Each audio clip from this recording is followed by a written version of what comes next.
Halo, Assalamualaikum warahmatullahi wabarakatuh. Pada video kali ini kami akan membahas mengenai proses toksikokinetik pada logam berat nikel. Nah, adapun anggota kelompok kami yaitu ada Syaibah Abdullah, Muhammad Irsyad Izam, Asmaria Karapa, Ainun Zalzabila Said, Nur Latifah Saada, dan Intan Dwi Fani. Sebelum kita membahas lebih lanjut mengenai proses toksikokinetik pada logam berat nikel, kita perlu mengetahui apa sih itu nikel. Jadi, nikel adalah logam berat yang sering ditemukan di udara, air, tanah, serta dalam makanan dan barang sehari-hari seperti perhiasan dan ponsel. Nah, nikel ini merupakan logam berat esensial yang diperlukan dalam jumlah kecil, namun dalam konsentrasi yang berlebihan dapat menjadi toksik dan berbahaya bagi organisme hidup. Nah, toksikokinetik nikel melibatkan proses penyerapan, distribusi, metabolisme, dan eliminasi nikel dari tubuh. Paparan nikel dapat terjadi melalui 3 jalur utama, yaitu inhalasi, konsumsi makanan, dan kontak langsung dengan kulit. Aktivitas industri pengolahan nikel dapat berdampak negatif pada kesehatan manusia dan menyebabkan berbagai penyakit akibat kerja. Dampak kesehatan yang mungkin timbul meliputi gangguan sistemik, imunologi, neurologi, reproduksi, perkembangan, efek karsinogenik, dan bahkan kematian. Proses absorpsi nikel dalam tubuh itu umumnya dimulai ketika nikel tersebut masuk ke dalam saluran pencernaan, terutama pada makanan atau air yang terkontaminasi oleh nikel. Nah, bentuk kimia nikel itu sendiri dapat mempengaruhi seberapa efisien penyerapan itu terjadi. Nah, setelah memasuki tubuh, nikel diserap terutama di usus halus, kemudian masuk ke dalam aliran darah manusia.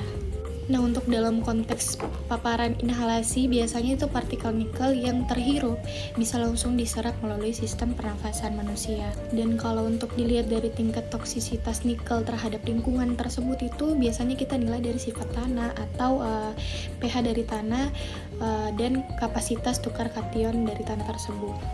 Nah, secara keseluruhan kesimpulannya adalah nikel tersebut dapat diserap oleh tubuh melalui sistem pencernaan dan sistem pernafasan. Maka hal tersebut memerlukan perhatian khusus untuk tidak lagi terjadi dampak-dampak yang lebih berisiko dan lebih serius terhadap Distribusi nikel dalam tubuh manusia, dia bervariasi antara satu organ dengan organ yang lain. Nah, organ-organ yang biasanya menyimpan nikel dalam konsentrasi yang lebih tinggi adalah organ hati dan ginjal. Hal ini karena kedua organ ini dia memiliki fungsi penting dalam metabolisme dan detoksifikasi zat-zat asing, termasuk dalam hal ini logam berat nikel. Nah, hati berperan sebagai organ utama dalam pengolahan dan detoksifikasi berbagai senyawa kimia, sementara kalau ginjal dia bertanggung jawab untuk proses filtrasi dan ekskresi nikel yang kemudian dikeluarkan melalui urin. Selain itu, paru-paru juga berperan dalam distribusi nikel dalam tubuh, terutama bagi individu yang terpapar nikel melalui proses inhalasi. Nah, partikel-partikel nikel yang terhirup ini dapat menumpuk di jaringan paru-paru dan kemudian dapat menyebabkan berbagai masalah kesehatan, termasuk misalnya peradangan, fibrosis, dan bisa juga menyebabkan kanker paru-paru dalam kasus yang lebih parah. Studi lain juga menunjukkan bahwa ternyata nikel juga dapat terakumulasi di organ lain seperti tulang, otot, dan kulit, meskipun memang dalam konsentrasi yang lebih rendah dibandingkan dengan yang ada pada hati dan ginjal. Kalau dalam tulang, nikel dapat mengganggu proses mineralisasi dan pembentukan tulang, sementara kalau dalam kulit, nikel dapat menyebabkan reaksi alergi pada individu yang memang sensitif terhadap paparan nikel. Kemudian, tahap metabolisme.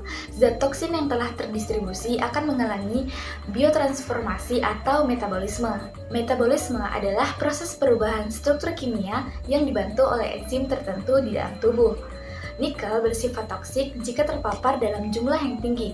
Misalnya pada sebuah penelitian di Cina yang mendapatkan bahwa paparan nikel dapat mengganggu metabolisme glukosa dan sekresi insulin yang berhubungan dengan peningkatan risiko diabetes. Nikel dapat meningkatkan produksi oksigen reaktif, yaitu molekul yang mengandung oksigen yang dapat berinteraksi dengan berbagai biomolekul dalam sel, seperti lipid, protein, dan juga DNA. Stres oksidatif dapat merusak sel-sel pankreas, khususnya sel beta yang bertanggung jawab untuk produksi insulin. Ketika produksi insulin terganggu, maka akan mempengaruhi kadar glukosa di dalam darah. Pembahasan selanjutnya yaitu mengenai ekskresi nikel. Nikel digunakan dalam berbagai produk industri, tetapi paparan nikel dalam jumlah yang berlebihan dapat berdampak buruk bagi kesehatan. Sehingga mengapa tubuh perlu mengeluarkan nikel? Karena nikel dapat terakumulasi dalam tubuh dan menyebabkan berbagai masalah kesehatan seperti gangguan pernafasan, kulit, dan juga ginjal. Kemudian bagaimana proses ekskresi nikel? Jadi proses ekskresi nikel itu melibatkan berbagai organ tubuh, terutama ginjal, karena ginjal berfungsi untuk penyaringan darah sehingga nikel yang terdapat di dalam darah itu dapat dikeluarkan bersama dengan urin. Selain itu juga sebagian kecil nikel dapat terekskresi melalui keringat ketika melakukan aktivitas fisik yang menyebabkan produksi keringat itu meningkat. Selain itu juga nikel dapat terekskresi melalui feses karena usus yang di dalam karena usus dapat mengikat nikel sehingga membantu nikel untuk keluar dari dalam tubuh. Adapun kesimpulan dari kelompok 5 berdasarkan penjelasan dari teman-teman kelompok saya bahwa tubuh itu menyerap nikel melalui inhalasi, konsumsi makanan, atau kontak kulit dengan senyawa larut air lebih mudah diserap. Di lingkungan kerja, bahwa paparan utama itu berasal dari inhalasi partikel nikel yang bisa memicu stres oksidatif, merusak sel pankreas, mengganggu produksi insulin, dan meningkatkan risiko diabetes tipe 2. Nikel yang didistribusikan melalui aliran darah dan dikeluarkan tubuh melalui urin, keringat, dan feses. Untuk mencegah hal tersebut, dampaknya untuk mengurangi risiko kesehatan akibat paparan nikel diperlukan penelitian lebih lanjut, perbaikan kontrol di industri, serta edukasi masyarakat. Penggunaan alat pelindung, ventilasi yang baik, dan evaluasi kesehatan rutin juga penting untuk mencegah dampak negatif nikel pada kesehatan. Oke, sekian dari video kami. Terima kasih telah menonton.